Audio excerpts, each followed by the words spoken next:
Alrighty, welcome back to the channel. Thank you so much for clicking on today's video. Today we are going to be talking about the Fat Doctor UK, or I'm not sure if you could really call them that anymore, because they have made some posts talking about how they basically got disembarred, or they're no longer a doctor because the investigation committee has decided that the posts that they're making, the things that they are doing, has kind of taken away their title as doctor, which I think is interesting. But if you're not familiar with who the Fat Doctor is a pretty prominent online figure in the fat acceptance space, I think is the best way to explain them. We've talked about them before. We have a few videos. I'm sure they will be linked down in the comment section, or they'll be linked down in the description if you are curious and you kind of don't know who this is. But I felt like this was a very interesting kind of turn of events because, like I've said before, the Fat Doctor has always been one of the more vocal and outspoken people when it comes to the fat acceptance kind of community. And so the first thing that we are going to be doing is we are going to go over this Instagram post from the Fat Doctor. And so they have a few emails that they have shared, but I want to read the caption first. So this week's blog post is all about how the GMC is trying to silence me and why they will not win. I did not attend my hearing yesterday because I'm no longer invested in the outcome. I haven't been for a long time. Okay, interesting. That's because I no longer recognize the authority of an organization that both enables and supports weight stigma by refusing to take action and trying to silence anyone who dares speak out against it. This means I cannot continue to hold a license to practice medicine in the UK, and I'm good with that. It's time I turned my attention elsewhere, because I don't know about you, but the word healthcare has become a joke to me. Healthcare, give me a break. In my experience, doctors are dangerous and they do not care. Hashtag not all doctors. But even the ones who genuinely believe that they care are still unwilling to stand up against systematic injustice, and their silence is telling. To be clear, I'm not going anywhere. I don't think anyone thought you were. If anything, this experience has taught me how important it is that we continue to challenge the people in power who are currently able to get away with whatever they want. Okay. You want to sanction me for standing up for Palestine. I don't think they ever really said that in these emails. We'll go over them, though. For defending fat folks or speaking out against white supremacy, capitalism, and the patriarchy. Again, I think a lot of those things are not true, but okay. Go right ahead. It will just make me louder. This afternoon, I'm running my Ozempic masterclass. Don't worry if you missed it. You can catch it. You can catch the replay anytime. So still, selling masterclasses, Okay. Next week, I'm going to be announcing my plans going forward, and I'm so excited about what I've got planned. But for now, I just want to take this opportunity to thank you for standing by me over the last few months, but for all your incredible words of encouragement, especially those who took the time to write a statement in support of me. I am grateful for you all.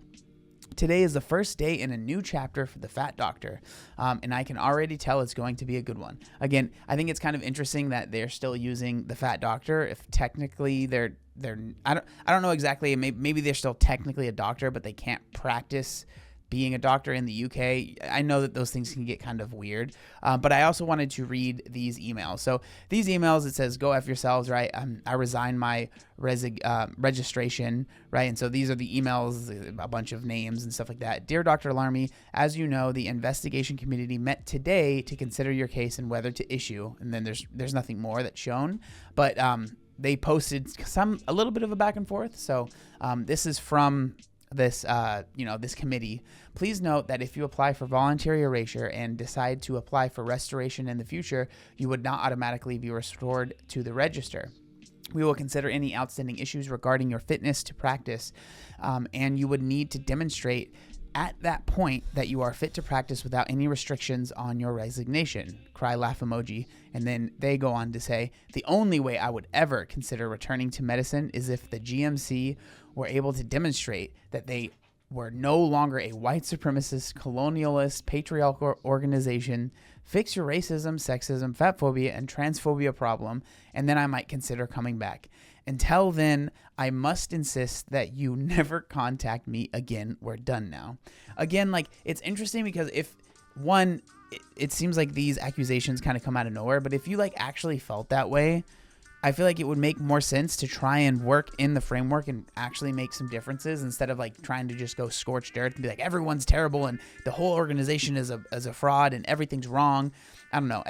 When I read that, it seems like almost like when you see a kid that's really upset and they don't know how to express it, so they just go all out and say everything's bad and everyone hates them and nothing's correct, right? That's kind of how it feels to me. But we have some more. So this is like some more, I think, in like the email or whatever. So it says, Miss Jelsinen explained that you are a general practitioner with a significant social media presence as the Fat Doctor on Twitter and Instagram, and that you also have a website. You describe yourself on your website as a weight-inclusive GP and leading expert in weight stigma, a fat activist combating weight stigma and promoting weight-inclusive care as the self-styled Fat Doctor. Miss Jelsinen said that through the course of your social media posts, you have drawn criticism and have been openly criticized by other doctors working in the field of nutrition. Yeah, because there's a lot of people that disagree with what's being said, right?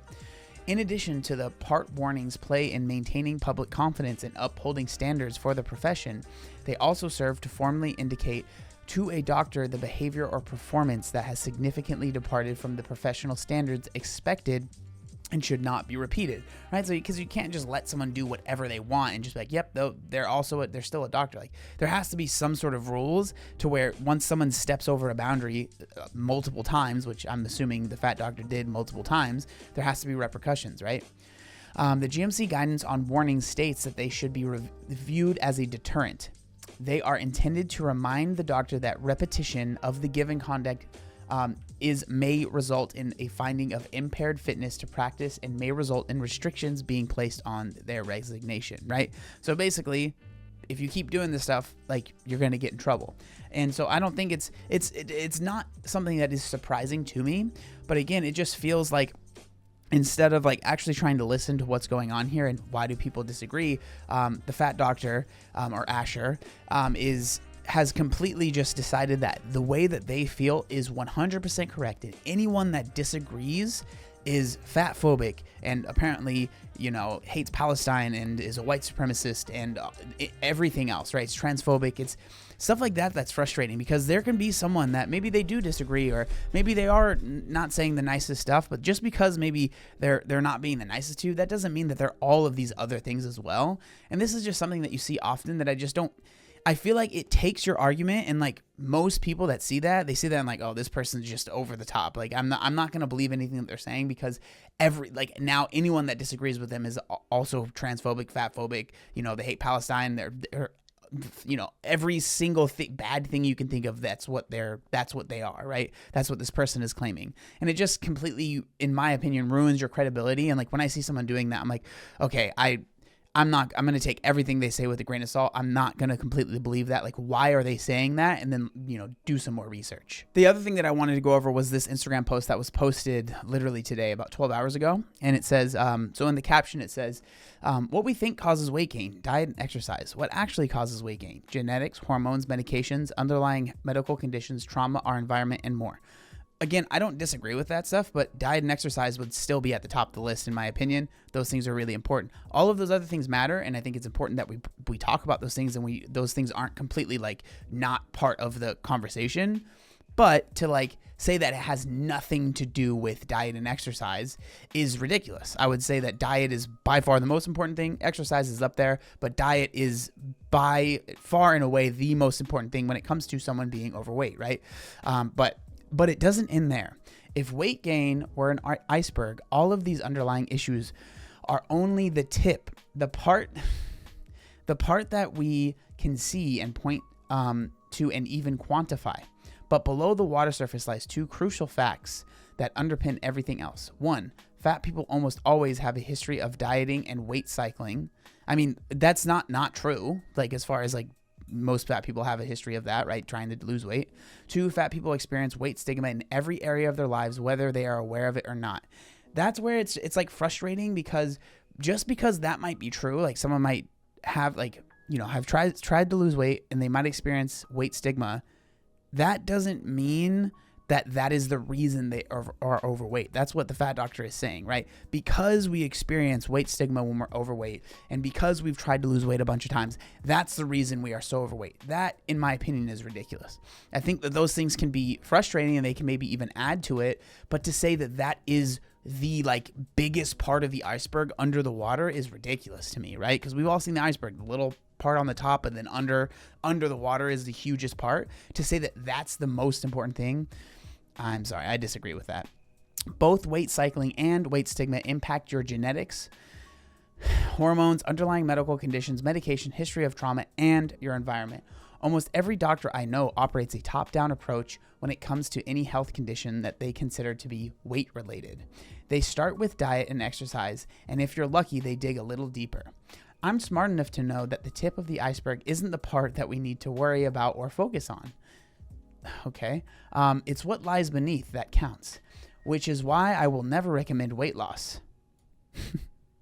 Because I know it will almost inevitably end in weight cycling, and even if it didn't, the weight stigma would never truly disappear. Don't forget that you can book a consultation with me through my website or send me a DM. I disagree with that. It's wrong that people face weight stigma, but to say it's just frustrating because this is what we talk about a lot, right? When you get to this far in the health at every size or like fat acceptance kind of narrative, the end goal basically turns into, no, you can never tell someone to lose weight. There's never a good reason to lose weight, which I think is ridiculous. And I can understand why a lot of doctors would be like, I don't think this person should be considered a doctor anymore. Or they shouldn't be able to practice, because what if someone that truly has some issues that are obviously related to their weight, right? Like diabetes or just other things that it's like clearly if this person lost weight, their quality of life and their quality of life would improve, but they would probably live longer. To be like, I refuse to even acknowledge that is dangerous, right? But I'll stop yapping. Let's see what they have to say in this video. Hi there. Are you a healthcare professional? If so, stop scrolling and pay attention. The next time you see a fat patient and you get it in your head that you're going to tell them all about your personal weight loss journey, all about how you had bariatric surgery and your life has never been the same since, or how your wife is taking Ozempic and has already lost 30 pounds, or maybe your brother's cousin's roommate is on the carnivore diet and now, he's like lifting weights and has a six pack. Before you go ahead and open your mouth, don't. Because you see, that's not healthcare. That's bragging. So I find that to be really interesting. I think the thing that sticks out to me is that they are intentionally trying to poison the well, is what it feels like. It's because when you hear stuff like this, it makes it seem that weight loss that is sustainable, that happens over a longer period of time, that isn't with any sort of assistance, that doesn't have any sort of, these negative connotations that clearly they're putting on them. Like, they act like that doesn't exist. And this is something that's very, very common in the health at every size movement and the fat acceptance movement, is that like they always will pick these things that, there's a lot of discussion about Ozempic. There's a lot of discussion about bariatric surgery. There's a lot of discussion about carnivore. They pick these things that they know are, divisive and people have different feelings about and they're arguing about. And they use that to be like, see, this is the only way that people can lose weight and this is why you shouldn't do it. And that is what it's frustrating to me, because that's not the only way to lose weight. And there are plenty of people that have lost weight that haven't done those things. Again, I'm not saying that if you've had Ozempic or you've had bariatric surgery that there's a problem with you or anything like that. But I'm just trying to make it clear that to show you what this tactic is. It's very clear that this tactic is used because they know that those things are more, there's more divisiveness about them, so they can use that as a way, like, you don't want to do, carnivore, you don't want to get bariatric surgery, right? Like, there's plenty of people that have lost weight, and like I can see a doctor, trying to encourage someone to lose weight. Again, with that being said, yes, of course, there is definitely issues when you are an overweight person going to the doctor and dealing with not getting the best care or being treated poorly. That is a very common thing that I think is definitely needs to be worked on.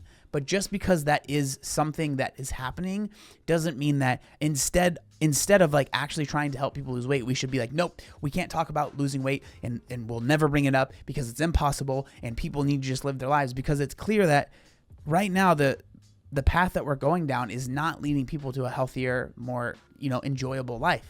It's causing people a lot of pain. Like the more significantly overweight people there are, it's not a great way to live, and especially it's not a great way to live long term. So I don't know. I'm very curious where they plan on going from here. But I just wanted to share that information. I would love to know what y'all think down in the comment section down below. Thank you so much for watching, and I'll see you next time. Peace.